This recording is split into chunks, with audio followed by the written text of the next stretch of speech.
My name is Tsion Ghedamu. I'm the deputy, thank you, deputy director at the Aspen Global Innovators Group at the Aspen Institute. I've had an immense pleasure working at Aspen for the last 5.5 to 6 years, and about 3 years ago was Lola Adedokun started at Aspen, and she really reinvigorated my own personal journey of thinking about leadership and what it means to be working at Aspen, what it means to be investing in leaders. And so I'm really honored that we can be here together and be here with Ashlee and Ivelyse to really talk about who they are and their mission, because that was all Lola would love to do, is reinvest in the next generation of leaders, and how do we support you all? So really excited.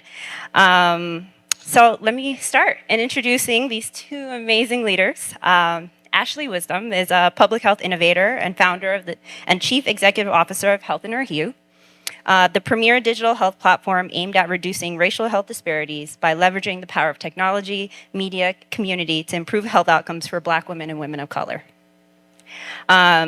And then Ivelyse Andino is a visionary healthcare strategist and abolitionist building community at the intersection of mobile health and equity. Founder and CEO of Radical Health and a former commissioner of the New York City Commission to Gender and Equity. Ivelyse has worked in the health tech for over 12 years, pioneering digital health solutions, including bringing the first health app distribution platform to market.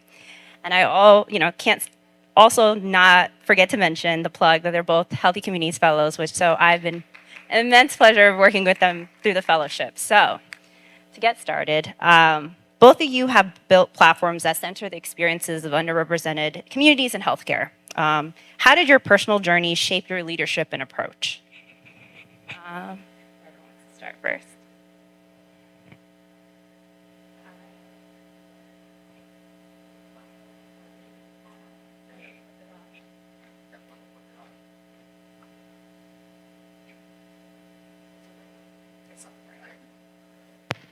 Great. Hi, everyone. Hi, I'm delighted to be here. And I think the stories, right, of where we come from, for me, my journey to this work was because I was angry and frustrated and I couldn't take it anymore.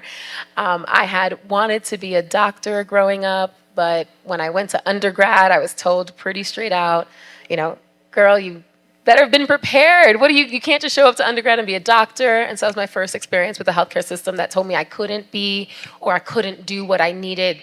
After that, I had many experiences personally. My mom was diagnosed with cancer, and I didn't know how to navigate the healthcare system. I felt alone, even though I had worked in healthcare, even though I had done the things that everyone, that I should have done.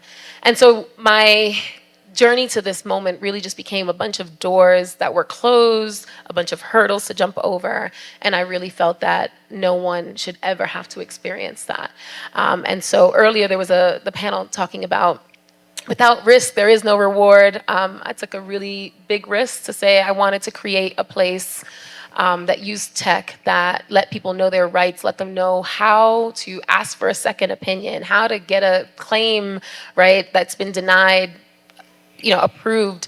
And my journey is one of kind of passion and being pissed off, but also a bunch of people who told me I could. And when I shared my idea with them, they said yes. They said, why not? And a lot of people moving out of the way so that I could move forward. There are definitely lots of parallels with what you just shared about your journey, Ivelyse.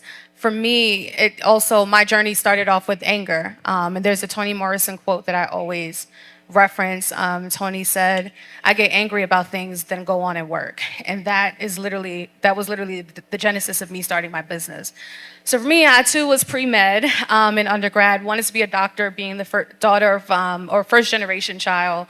Went to Howard, was pre-med, realized really quickly that I was only pursuing medicine because of the prestige that came with it, but always knew that I was really passionate about healthcare.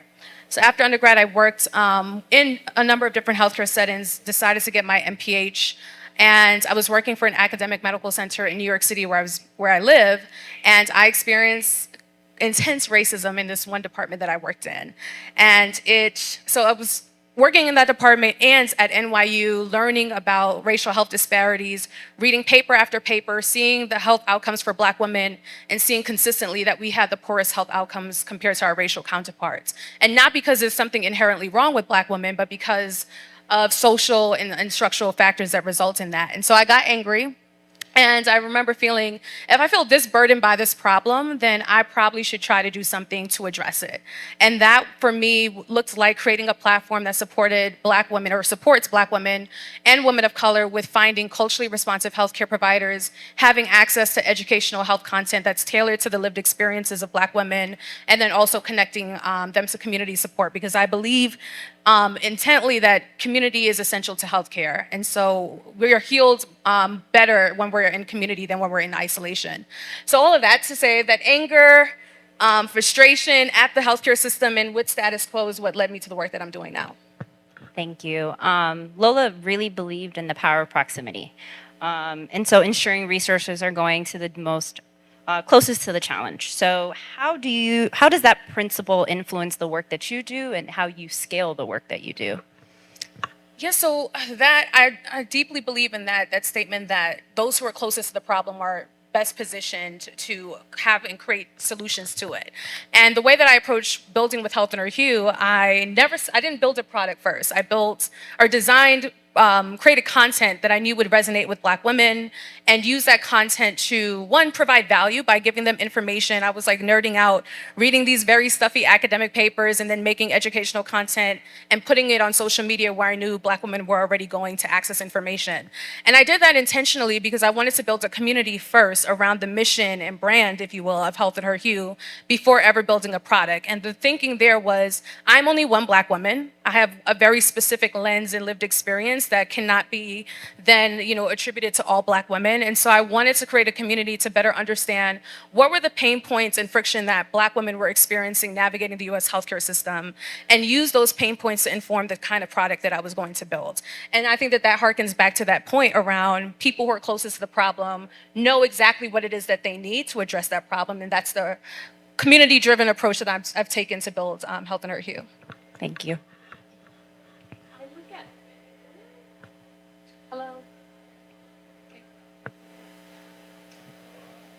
Hello? Okay, got it. This is a tech fun day.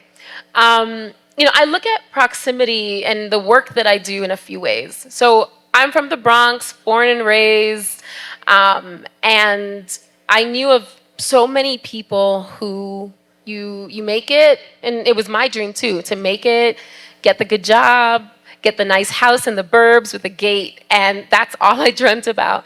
And I kept seeing that cycle of folks who would leave. And for myself, I decided proximity to where I grew up was really important for me to stay. So I moved back.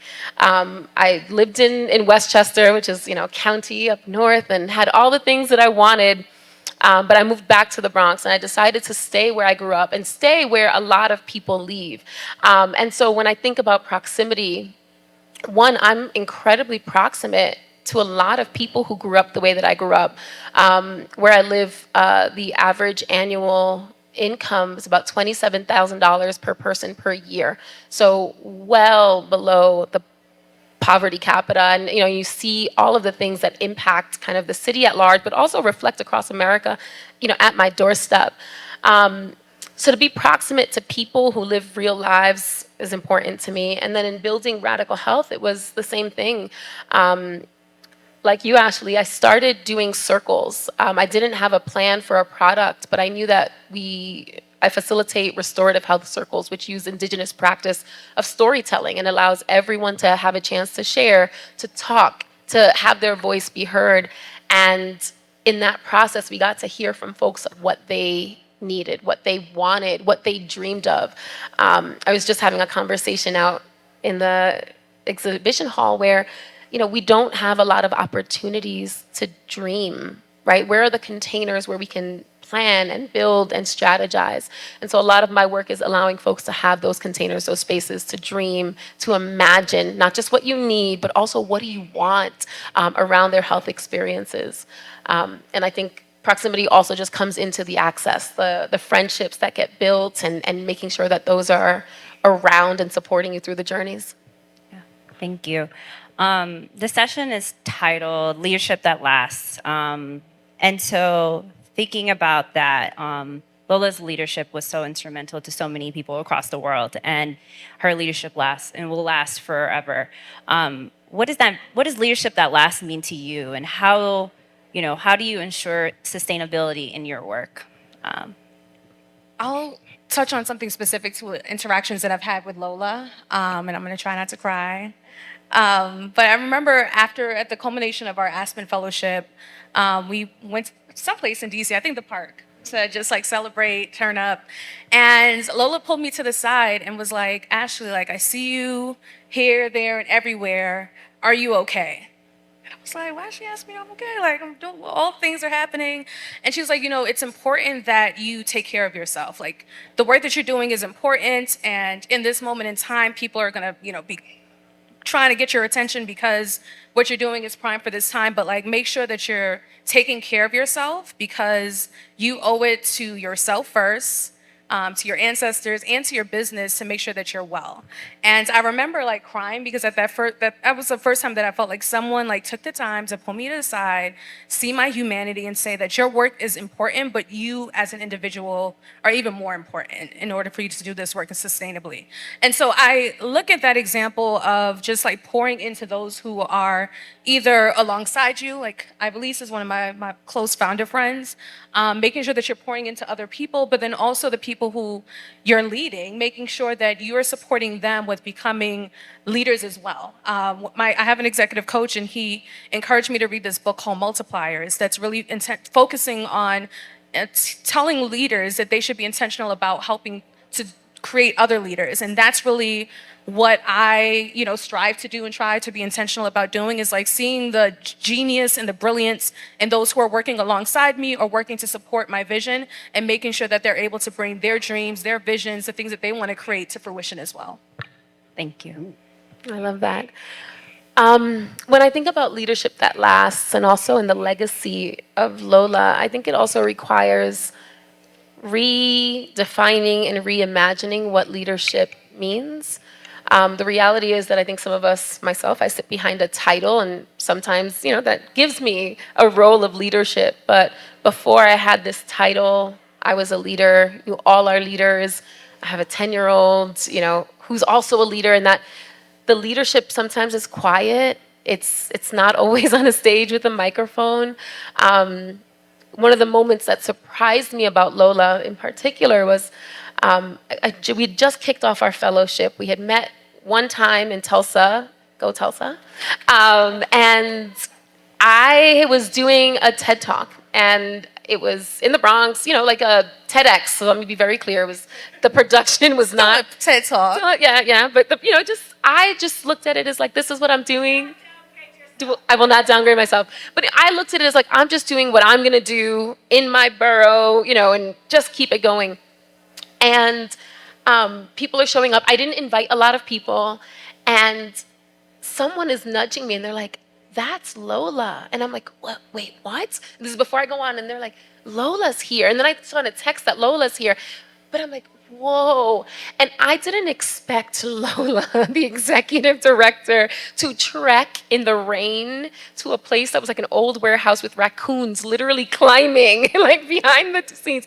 And she was there, and she was quiet, didn't care for the fanfare, but showed up, big hug, stood for my after party, came to hang out, and was just a presence, and remained that way the whole time, of just a presence. And every time behind the scenes, making connections, facilitating, as needed, funding the spaces like this here so that we could share.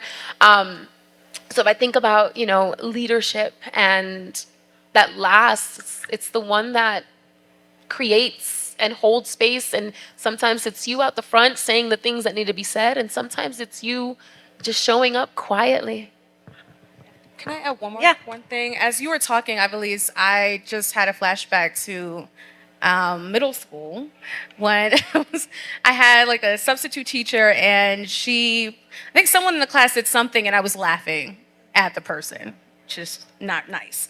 And my fellow classmates started laughing as well. And I remember the substitute teacher took me out of the classroom, and I remember being like, everybody else was laughing, like, why are you single me out? And she was like, I've only been in this classroom for a day, and I've noticed that you have the ability to influence people. And she was like, you can either use that influence for good, or you can use that influence for bad. And just talking back to sustainable leadership, I think it's important in moments like that stood out to me in the 8th grade. And I remember filtering the decisions that I was making ever since that moment through that lens of like, I can use any influence or position that I have for good or for bad. And I think that when you pour into people, it kind of reverberates. I don't think that substitute teacher knew what I was going to do or become, but those words were really lasting. Yeah. I want to follow up. Dr. Wendy Ellis, who's here, mentions a lot with her and Lola were always cooking up stuff, and they used to always. And I was in the space, we were in Rwanda, and that's the first time I saw it, where they're always talking about good trouble, like what are we doing? How are we making good trouble? And thinking about that, where do you all see? Where do we still need to do the work? Where is the good trouble at in this moment?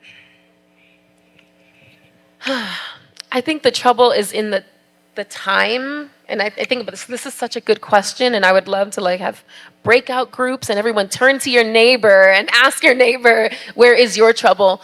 But I think the trouble really comes down to the time. We're all fighting for time, and whether it's time to kiki with friends or time to take care of family or just the work, the bills, all the things to change the world. This is an interesting time. So I think we're often fighting for time and containers of time that allow us to connect, to strategize, to build. And then I think there's a tension point around value, right? Because who values that time? I know we do, right? We want to see we value it, but where else in these systems that we operate in, where do we value it? And I think I've always heard of time is your most valuable asset. Outsource what you can to buy back your time. And I think we're really in that space because I think I want to change the way we connect. I want to change the way we dream. There's all the financial pieces too. So how do we align these dreaming, changing the world with the financial kind of models that return right back to us, back to our communities in those ways? And I think that there are millions of problems, millions of good trouble, but I really think about how do we continue to build the fabric so that we can keep learning from the past and really dream big and imagine, and then not just imagine, but put that imagination into some practice. And I think for me, just double clicking on the point of values, I think a good way to do good trouble is to change the spaces and the institutions that we're in for the better versus having those institutions and spaces change us. And I think about that particularly in the context in which I'm navigating right now, which is venture capital. I have a lot of commentary about capitalism as a system, which is for another panel. But as I'm operating in the space, I'm making sure that navigating VC does not change me or my values, but that I can be unabashed about the things that I feel I have deep convictions in and not be afraid or feel encumbered saying those things.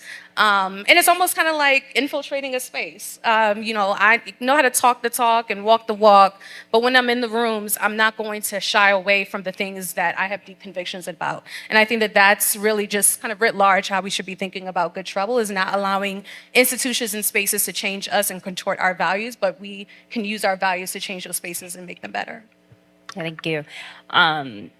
And kind of following around that is that Lola also deeply believed in the power of collaboration across sectors, across people. And so in this moment in time, collaboration is very key. What kind of collaborations have been most effective for you all? What kind of collaborations do you hope to see going forward as well? I can speak from, again, from the business standpoint. I can speak about right now is kind of like the world in which I'm living in.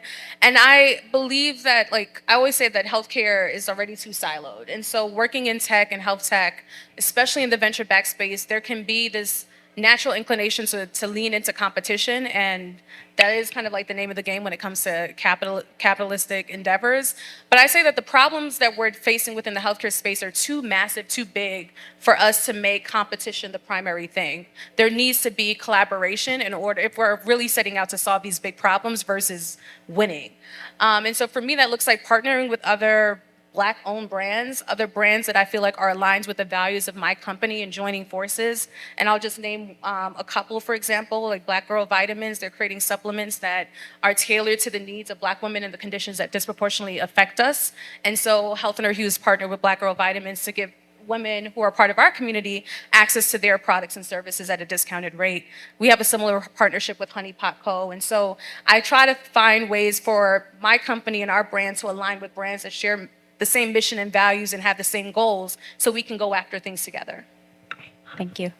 I love that. And I think I'll start with business too. So for me, the partnerships and collaborations, when I started my company, I had been in health tech previously. And so I was like, I'm going to start this company. I'm going to raise this money. And I'm going to, who doesn't want to see the healthcare space better? And what I found is when I went to people who would be essentially funders or clients of mine in the healthcare space, they all said no. They were like, absolutely not. We don't need community for healthcare. We don't need any of these platforms that you have. And so then what I did was I went to the education space. And I went there actually first through like the nonprofit side. So I went to a daycare center.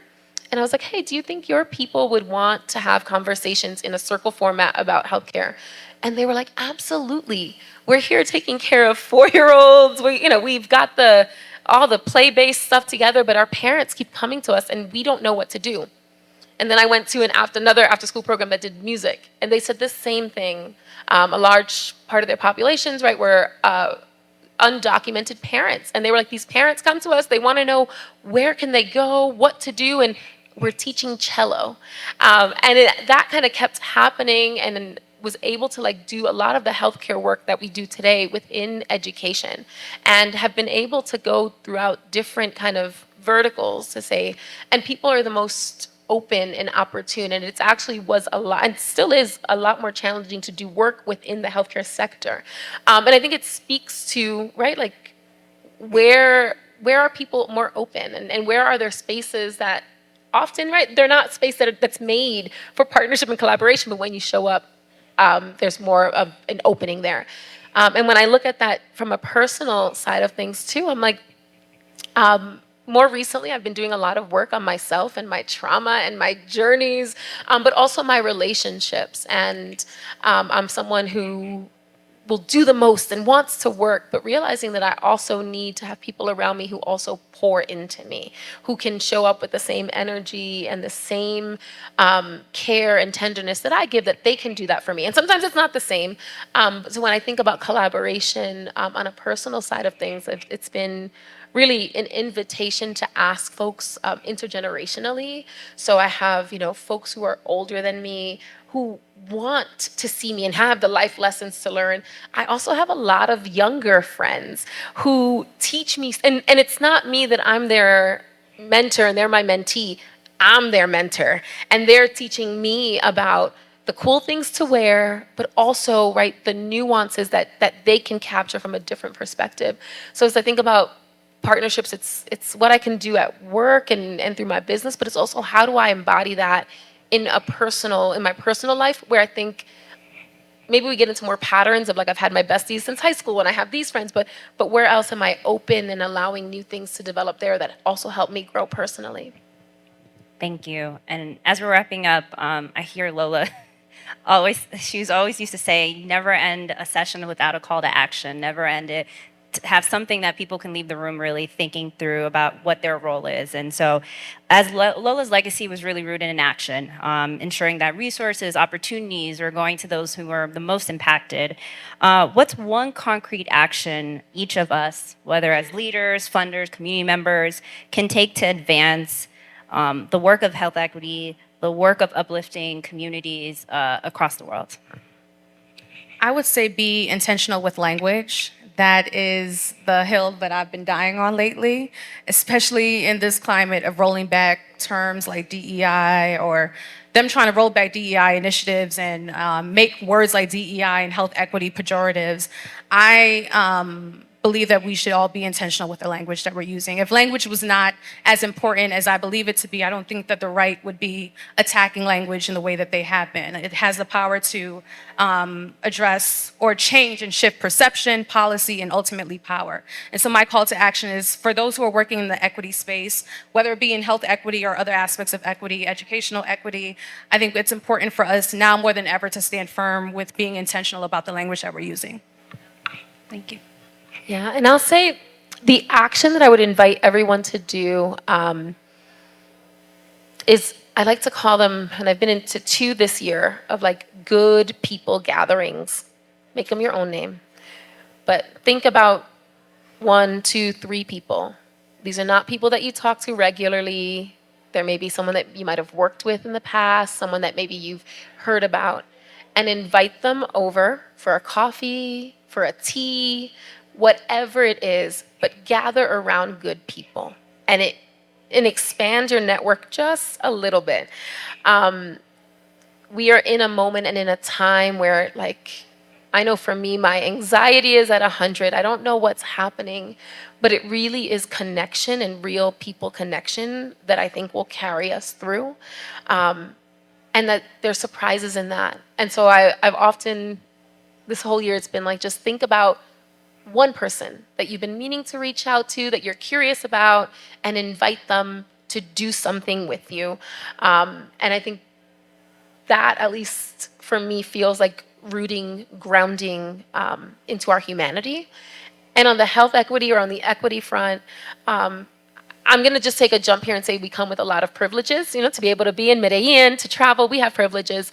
But there are a lot of people who don't. And I think it's important for us to exercise our rights, even if we don't necessarily need them. So when I think about an exchange at a doctor's appointment, I love to ask questions. And tell me more about that. Or, I might already know, but what else? What am I not thinking of? Is there anything else? And even if they don't have an answer, it's the pause to create the pause to think. And I would say that applies to school, to, wherever you are, there are moments that we can just pause and ask a question. Do I have to show my ID? Oh, I don't. Okay, just double checking. And starting just to exercise that practice, because there are a lot of people who won't have the privilege to do so. And again, apply that wherever you are, at work, at home, but use the privilege that you have to exercise your rights for other people in proxy. Thank you. Love to open it up for any questions that the audience has for our lovely panelists. Also, would love to open it up to hear about any stories or moments that anyone in the audience had with Lola as well. So either a question or a story.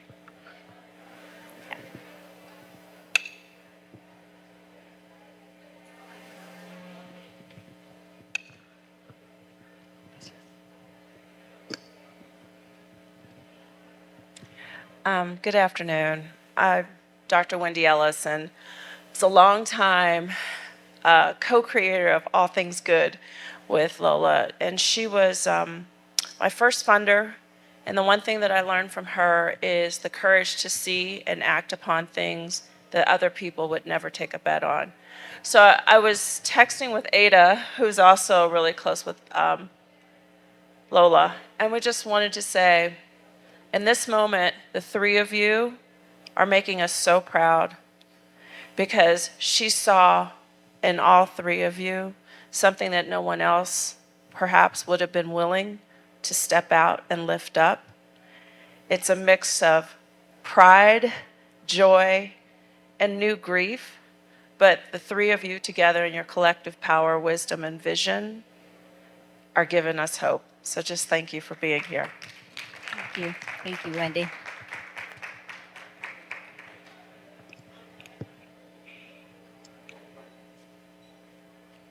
Anybody? Okay. Well, just want to say thank you so much, Ashlee. Thank you so much, Ivelyse. Like I said, title of this is Leadership That Lasts. It's a legacy of Lola Adedokun, but, as the title says, Lola's leadership continues to last. And so many people that she's touched and so many people that she's supported across the globe. And so thank you all for joining us today.